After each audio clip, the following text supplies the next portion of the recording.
I would like to thank the Wavefront Congress Committee for inviting me. I look forward to seeing you in person very soon.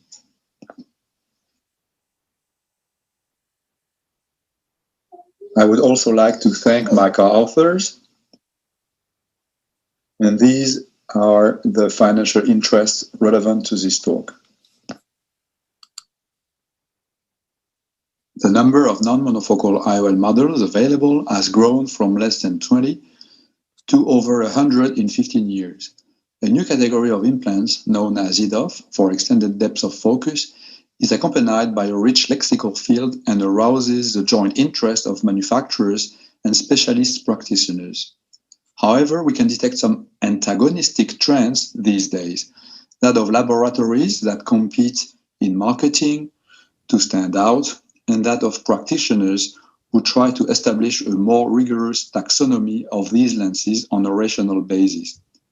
The purpose of this presentation is to clarify the contours and the principles really brought into play by these innovative optics, the existence of which seems to be justified by the same mantra, reducing photic phenomena while improving patient satisfaction.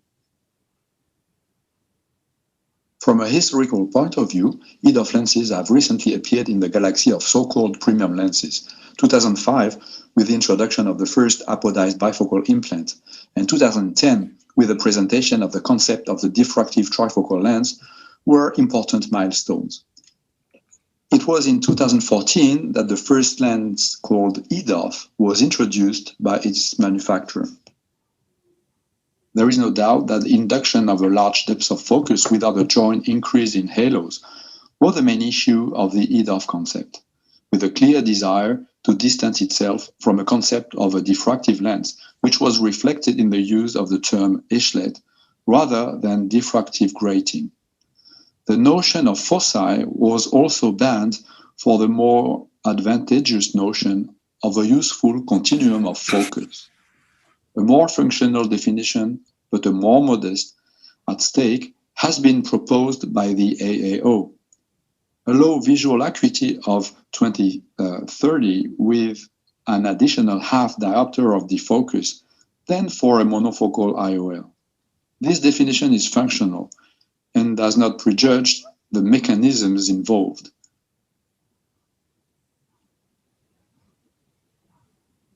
In photography, depth of field is a characteristic of the images produced.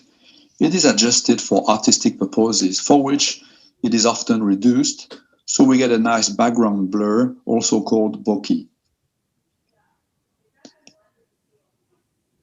The easiest way to control depth of focus is to reduce the aperture of the diaphragm as shown in photos taken of the same pattern by opening and then closing the diaphragm. In clinical practice, blur is rarely considered artistic, and the aim is rather to increase the depth of field as much as possible. This classic system, like the pinhole principle, has been used to design IOLs which exploit this reduced aperture or pinhole principle. This process is effective as evidenced by the defocus curve, which shows an increase in the depth of focus on either side of the area of maximum sharpness. If one wants to avoid reducing the diameter of the admission pupil, one can vary the power within the aperture to increase the depth of focus. This variation can be obtained by various refractive and/or diffractive processes. Because contrary to what the semantic findings of manufacturers might suggest to designate these processes, it is always for the light propagated towards the retina through an IOL to undergo either a refraction phenomenon or a diffraction phenomenon. The first EDOF lens was thus introduced as an apparently non-multifocal IOL, this argument being deployed for both to promote the innovative nature of the IOL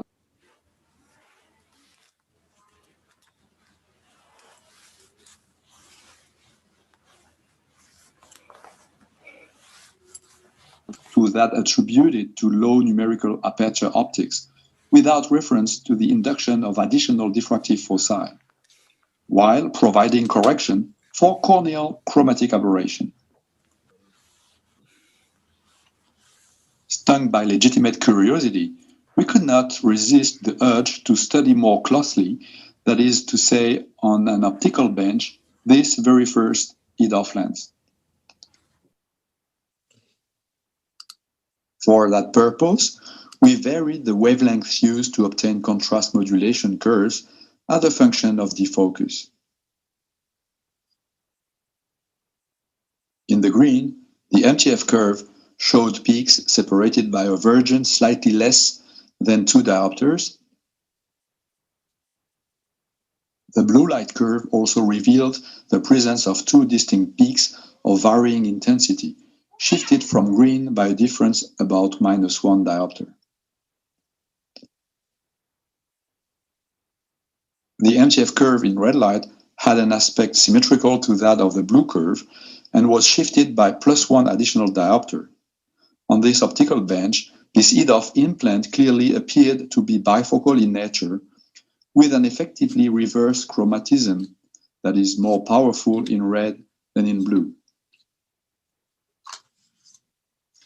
This type of reverse chromatism is generally induced by diffractive grating with positive addition, as shown schematically on the right side of this illustration. At this stage, it may be useful to recall 2 fundamental properties that govern the optical effect of diffractive gratings. One depends exclusively on the width of the steps. This is the degree or the power of the addition. The other depends exclusively on the height of the steps, which modulates the optical path difference and is therefore sensitive to wavelength. When this modulation is less than a given wavelength, only part of it is diffracted. Conversely, when the modulation is greater than a given wavelength, all the corresponding incident energy is diffracted.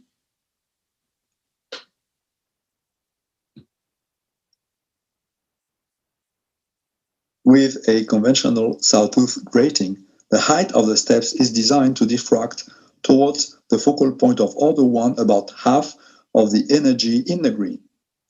The other half is not diffracted and constitutes the 0th order.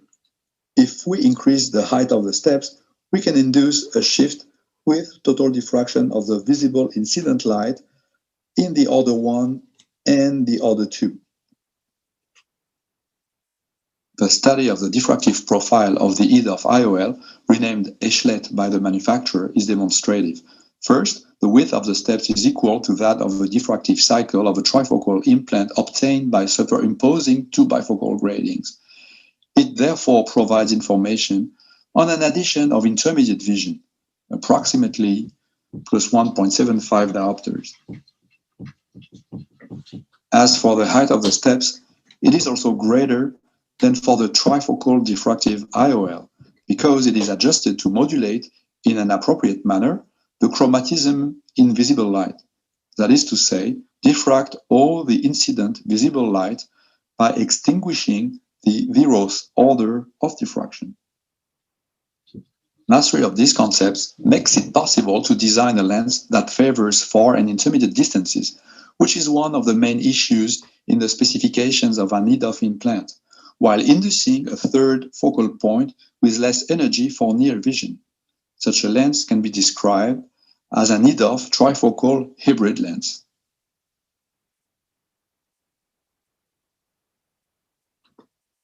In addition to EDOF lenses, we investigated the relationships between the profile and optical properties of other diffractive trifocal lenses and published our results in the JCRS in 2019.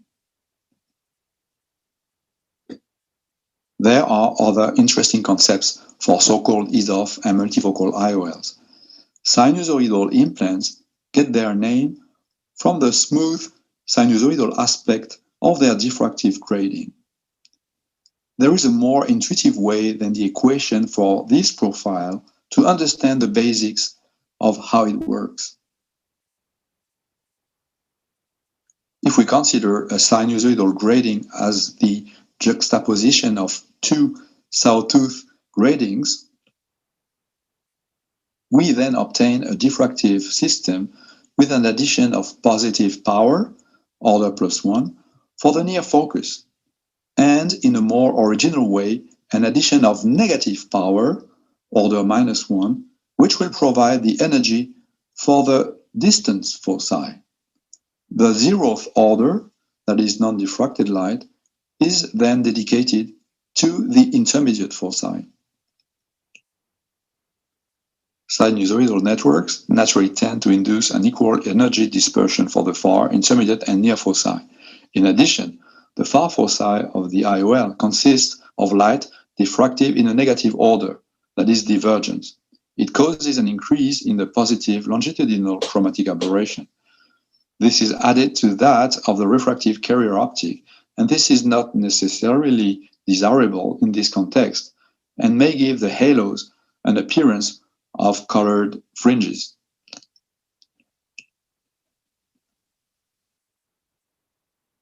Now, multifocal refractive IOLs use a technology that is certainly easier to understand theoretically, but also in practice, since a vergence map makes it possible to identify its main characteristics.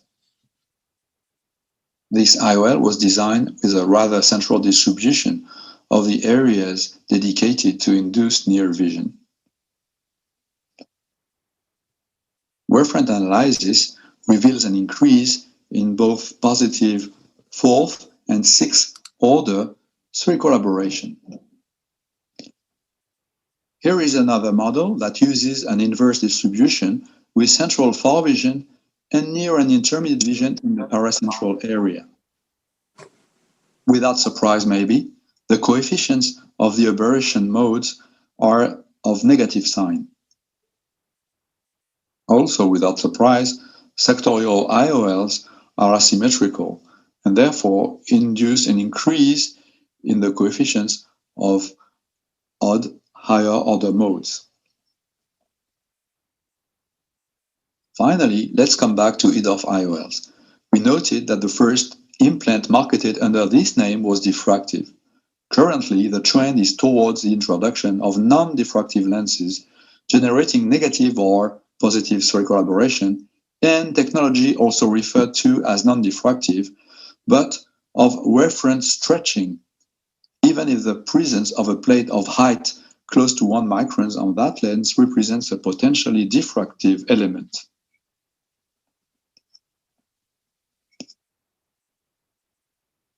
Seven years ago, we compared the main multifocal IOLs available with the first trifocal IOL, using contrast modulation curves as a function of defocus for different pupil apertures. That was made in monochromatic green light. These all bi- or trimodal curves had the merit of showing that the qualifiers of bifocal versus trifocal were not usurped.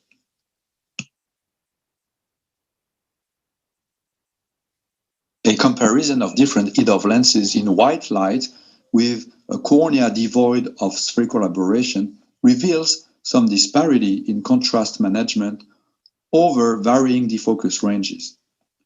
We note a frequently bimodal character, that is to say a double peak appearance, for this opening of 4.5 millimeter.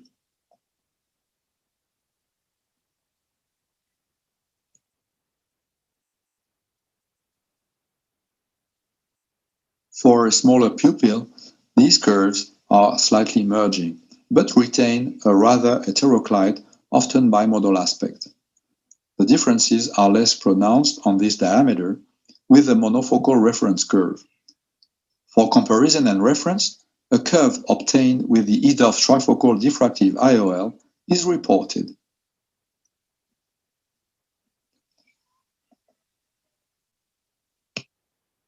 It seems desirable that manufacturers disclose in a more detailed and rigorous manner the principles involved in the creation of multifocal and EDOF lenses. These two terms also seem to overlap widely, whether at the level of certain defocusing curves in vitro and principles nicely dressed in semantic terms which cannot, however, be more prosaically than a combination of refraction and or diffraction. This should allow surgeons to make a more informed choice of current technologies and to compare them objectively. Thank you very much for your attention. Great, thank you, Damien.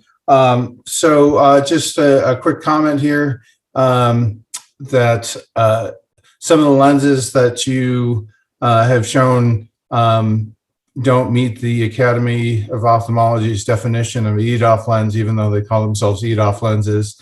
So I just want to make people aware. It's just because it's in the name doesn't mean that it's, it's given that effect. And I wonder if you have any comments for that, because it seems like a bit of the Wild West in the literature these days on what EDOF is.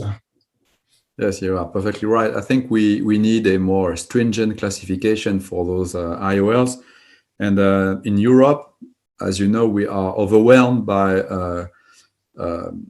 those new lenses, which manufacturers usually tend to not label specifically as multifocal now, because this is, in most people's mind, halos related. So the graal here would be to make a lens which would provide you with the largest defocus, depth of focus possible without any glare, halo, etc. And they use various concepts that they, again, as I said in the talk, call differently.